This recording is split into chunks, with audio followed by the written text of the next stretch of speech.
Hi, Stamper fans!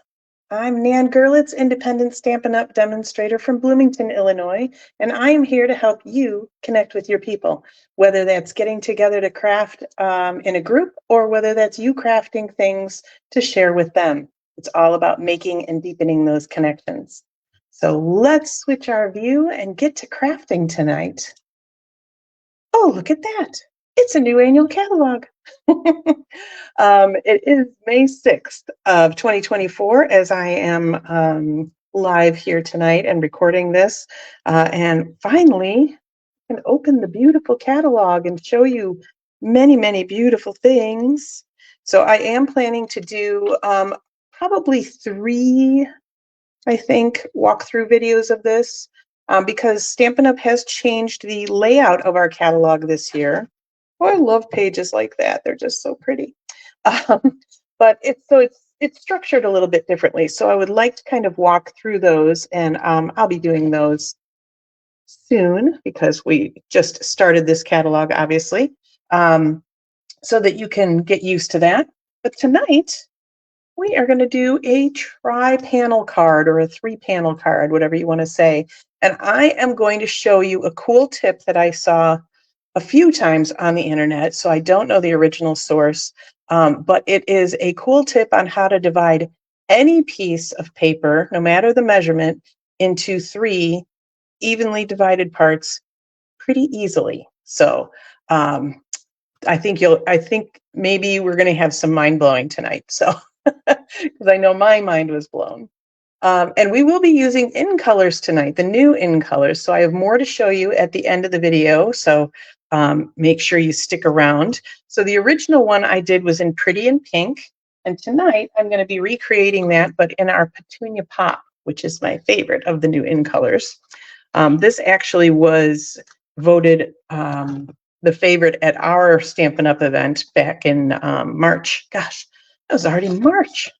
So as always, the cardstock measurements and the full supply list are in the video description. The supply list is based off the Pretty in Pink, so you could just flip that out for whatever color you want. As I said, I'm doing Petunia Pop tonight. We've got a few little scraps and things like that. So I did take a small sliver of our designer paper, and I'm going to decorate the inside of my card with that. I will tell you, I'm going to be using pretty much liquid glue almost exclusively tonight. And our liquid glue, it's monoliquid glue. It is probably the best for beginners, or if you're just getting started and you're like, okay, what adhesive do I need? Instead of getting one for this and one for this and one for this, liquid glue will like really do a lot for you. So start there. So I am just going to put a very thin bead down this. Oh, and that was another tip I had for you. Get yourself a pair of cross-lock tweezers. So these happen to be from our Embossing Editions kit, but I also have another pair that is, you know, contraband that I got from my friend Judy. So whether you get them from our Embossing Editions kit, which is a nice kit full of great things for heat embossing, or if you get another pair. So basically these stay closed until you squeeze them. That's how you open them. So they're very great for holding things like teeny tiny things that are full of glue, so you don't get glue all over your hands. They're also great for holding things that you're going to heat emboss so that you're not close to the heat source, right?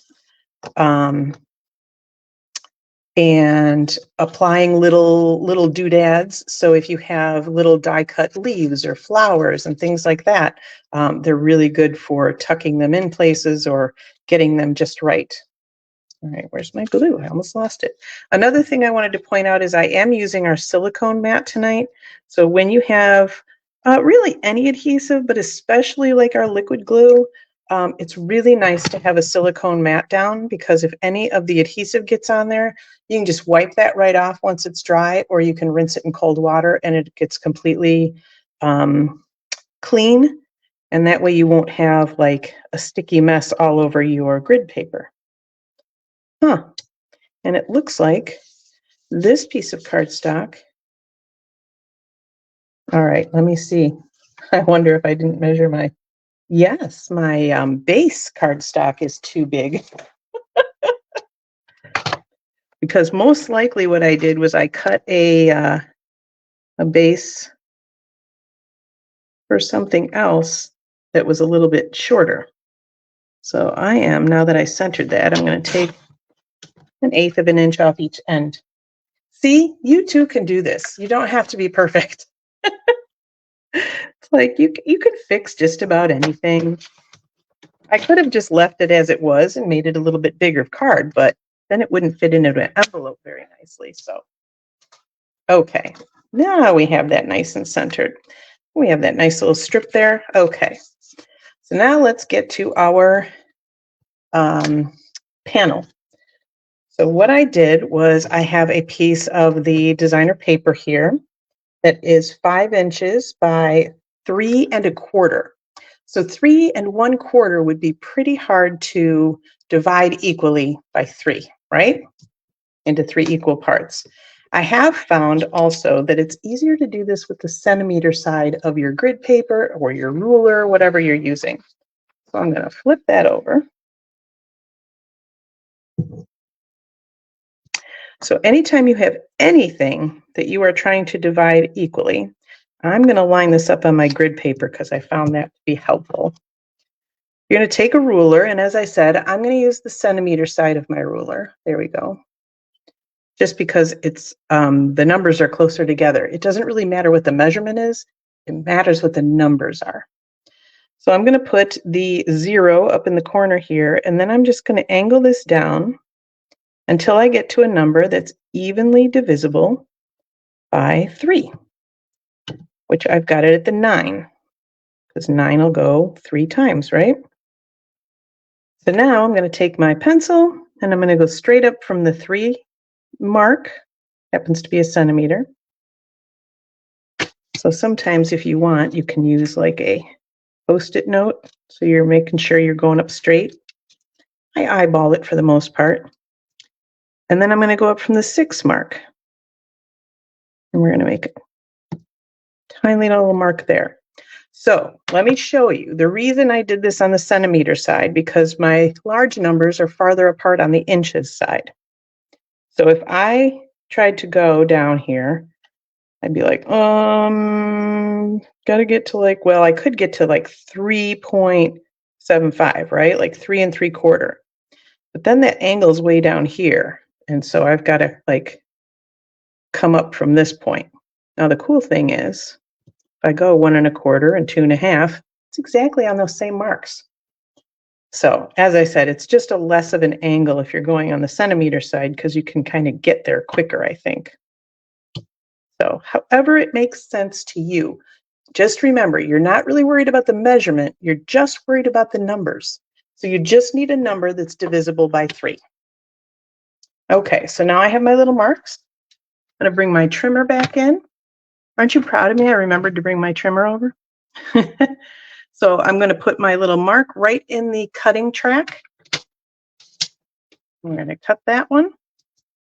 And then we're going to do the same thing here. Put that next little mark in my cutting track. And we'll cut that one. And let's just do this and stack these.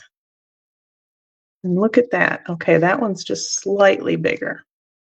Not bad.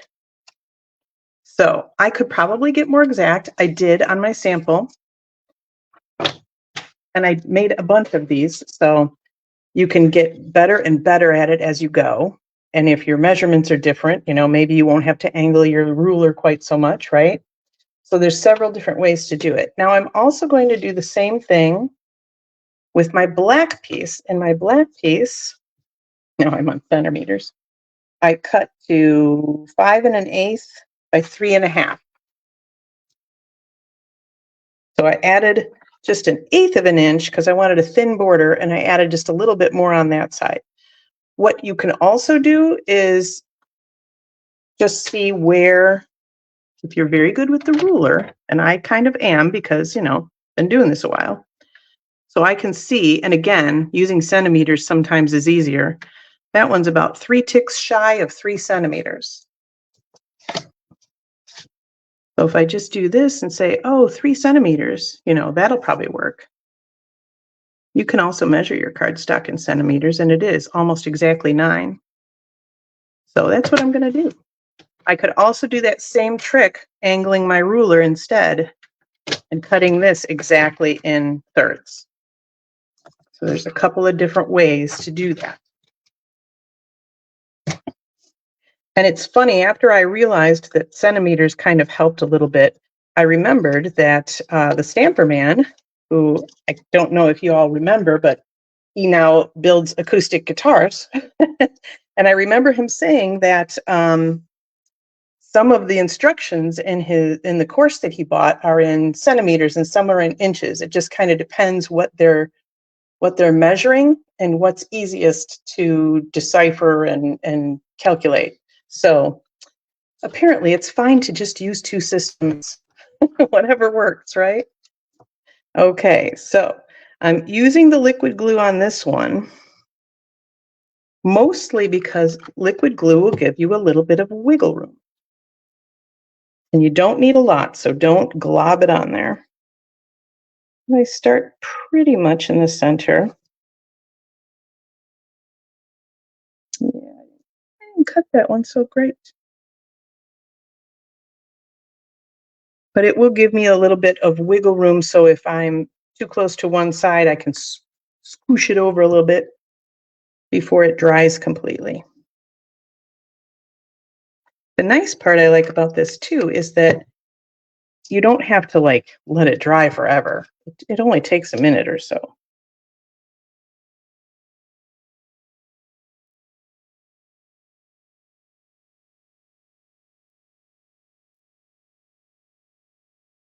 All right.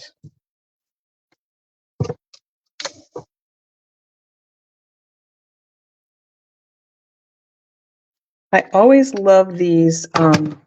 Working in threes is just such a good design element. So I love these kind of tri-panel cards. I love anything that's like, you know, triptych kind of looking. So this little trick is really super helpful. You might be seeing more of these from me. Okay, so we've got our triple panel here. I'm going to give you another tip for lining it up on your card base.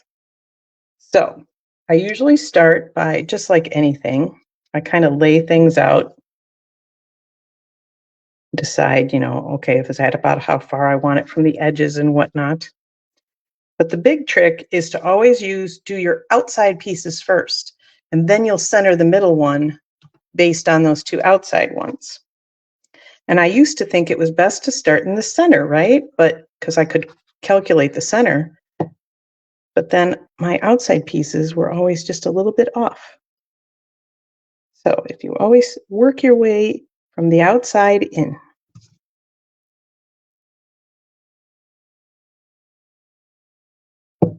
You can also use, if you're real persnickety, you have OCD, which is nothing to joke about, right? You can use your grid paper to really kind of like, say I'm on the centimeter side, so I can go a centimeter in and I can go a centimeter in and a centimeter in from top and bottom. And now I know that's all nice and perfectly lined up.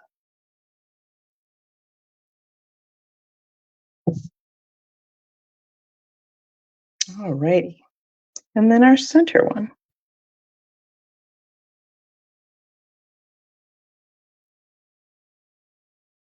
Voila. And now I love this little trick of doing kind of a half circle greeting kind of thing. So tonight I'm using the Unbounded Love stamp set. This actually comes in as part of a bundle, if you want, of dies, and they're all frame dies, so that would be actually really pretty on this card. I just happen to use my circle punch instead. This particular set, though, I love it because it's a builder set, so it means you can mix and match your greetings. So there's a lot of like hope is believing in a brighter tomorrow. So that's 2 separate stamps. Love never gives up. All sorts of things like that. So on this one, I just did a celebrate and I left the inside blank. And today I'm trying to remember what I decided I was going to use. Oh, let's use a hello. I always like a hello card because you can send that to anybody, right? You don't have to wait for birthdays to send cards. I don't know if you knew that. You don't have to wait for birthdays or anniversaries or Mother's Day, although that's coming up Sunday. So if you've got the supplies, make sure you've made mom or somebody that's like a mom a nice card.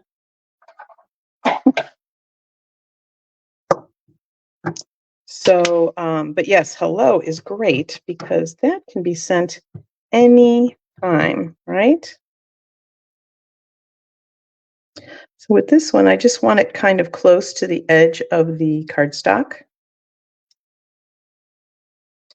And I even remembered to bring my chamois over tonight so I could clean my stamp. I was really on top of it this week, guys, I gotta tell you.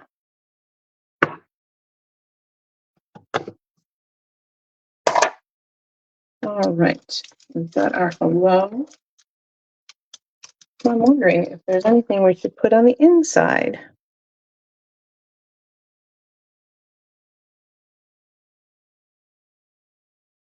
Oh, we could say, you want you are loved, or should we do just for you? Or to you and yours even. Hello to you and yours. I think just for you. We'll do that. So absolutely love the fonts on this one too. So this one though, we're going to do in our Petunia Pop ink.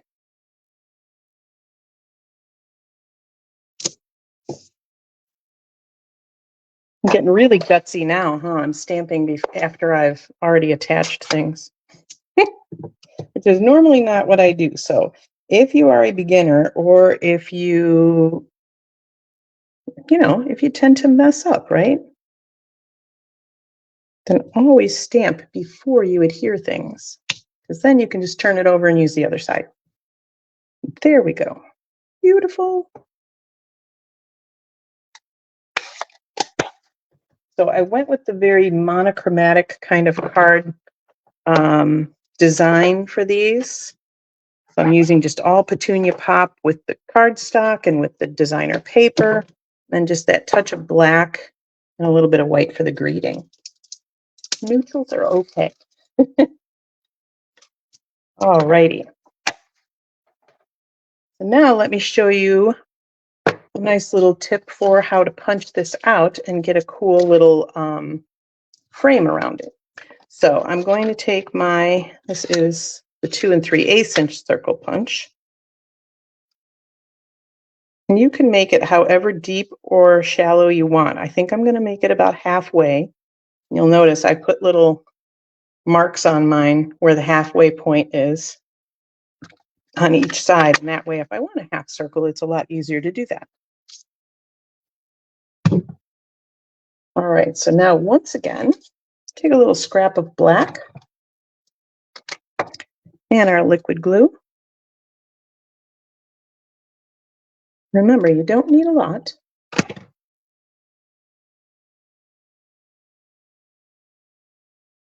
Put that right down so the edges match. Then we're going to take our punch again and put that back in. And I'm going to go up just a little bit so we've got an arc of black above it. And there you go. Super easy way to get that done and not have to try and figure out how big of a piece of black you have to punch, right? Now this guy's going to go on dimensionals, right? Oh, but we have one more thing we're going to do before that. So I have a cool little trick to show you that I learned from my friend Lucia.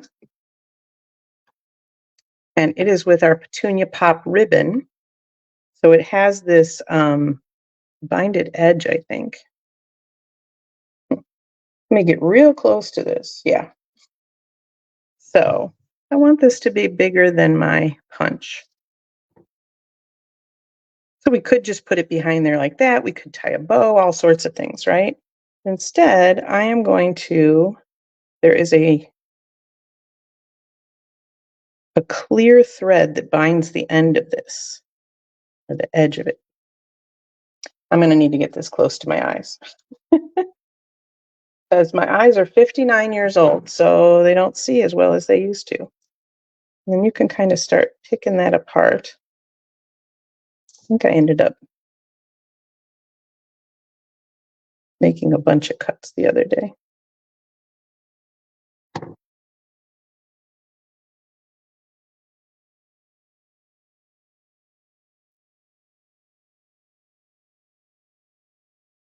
There we go. Anybody that's worked with embroidery floss knows that's how you just pull them out of there.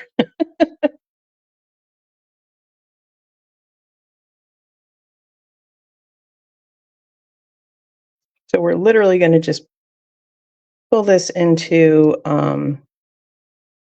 shreds of what it was. There we go. Now that, so it's just this clear thread that comes off.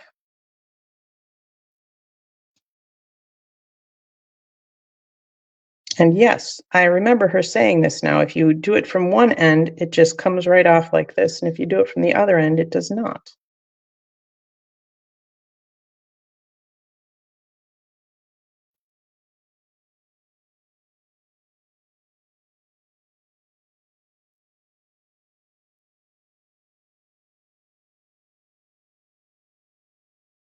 But we're going to cut it right there because I don't think you want to watch me do that.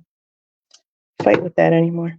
So this is a different kind of way to just use your ribbon is all. It's very fun, very tassely. You got a Roaring 20s party to go to, this would be fun to do. Okay, so I am actually going to put just a little bit of my snail adhesive on the back of here.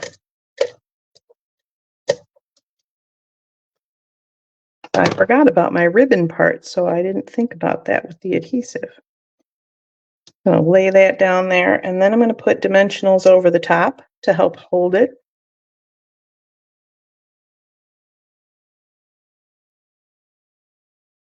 All right, so that's going to stay in place, no problem.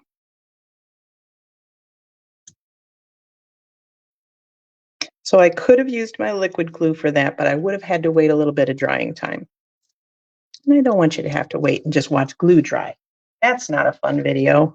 And then I went sideways with my greeting. So I just want to line it up with the edge of that. And then you've got that fun texture from the ribbon, which is super cool. But we're not quite done yet because we have matching in color shimmer gems. So we'll grab our take your pick tool. And I think 3 of these would be good. So let's see, we'll do a large one there, a small one here, a small one over there. So it forms that little triangle. As I said, 3s are good for design elements, right? And there we have our second card. So that's our Petunia Pop. What do you think? Pretty fun, huh? I hope you learned a little something about dividing those into 3, cool ribbon tricks. We've got a lot of stuff going on there. So also wanted to tell you about why I'm using the new in colors and show you the other cards we've got. So we've got Pretty in Pink and Petunia Pop. And then I've got Summer Splash. I love that happy birthday stamp. I've got that ribbon on it. And this ribbon I put between the white and the black. And then we have our Peach Pie. And that's one of those where I used the sentiment inside as well. The hope is believing in a brighter tomorrow. I just thought that was so nice and bright for a hope card. And then we have our Shy Shamrock. And I thought Shamrock, got to use the best of luck. Because that just was a no-brainer, right? So let me bring that up a little bit so you can see all of those. There we go. So yes, so that's all 5 of the new in colors. And the reason I'm using that is because this month, in the month of May, we have a promotion on our starter kit. And it is a pretty amazing promotion. So I did this last week. I want to do it again this week so you can all see. It's kind of easier to see it when it's really spelled out, I think. So let me grab a marker here. So normally when you buy our starter kit, you get to pick out $125 worth of products, and you pay only $99 plus tax. It ships for free all the time. Now, with the starter kit promotion that's going on in May, you also get, on top of that $125 in product, you get all 5 of the new In Color ink pads. You get an assortment pack of the 8.5 by 11 cardstock. So you get 4 of each color, so 20 sheets total. You also get the pack of designer series paper in the new In Colors. Pretty fabulous. That's what I've used here. And you get 40 sheets total of that. That's a 6x6 pack. And you also get, and I didn't have them, but you get the Stampin' Write markers in the new 5 In Colors. And so all of that is another $82 in product. So in May, you would get $207 in product and still only pay $99, which is over 50% off. So the cool thing is you never have to sell anything. You never have to hold a party. You don't have to build a team, unless, of course, you want to. I, for one, love holding classes. One of my favorite things to do is teach other people how to stamp, give them tips, just like I do now. And I absolutely love it when people are so excited when they make their cards, right? If you've ever stamped with anybody else and kind of taught them a little something, you know what that feeling is like. So for me, I love to teach classes, and I love to help people build a business or get the discount or whatever they want. So I do have a team as well. But many of my team members are in it just for the discount. I call them my discount divas. So they hang around and just get a discount on all their personal orders. They maybe they take an order from a family or a friend here and there, but it's mostly just for them. So, and that's completely okay too. So I want to make sure you know what the deal is through the end of May. The join link is in my video description as well. So if you go there, you can read all about any requirements, any other kind of information you have, and you can always message me, email me at stampernan@gmail.com. Any way you want to get a hold of me, I would be happy to answer any questions you have at no obligation. So, all righty. So that is what we have for tonight. Thanks so much for joining me. If you picked up a tip or some inspiration, I would love it if you'd share this video so your friends and family could also learn a little something new. And until next week, I'm still Nan Gerlitz. Happy stamping.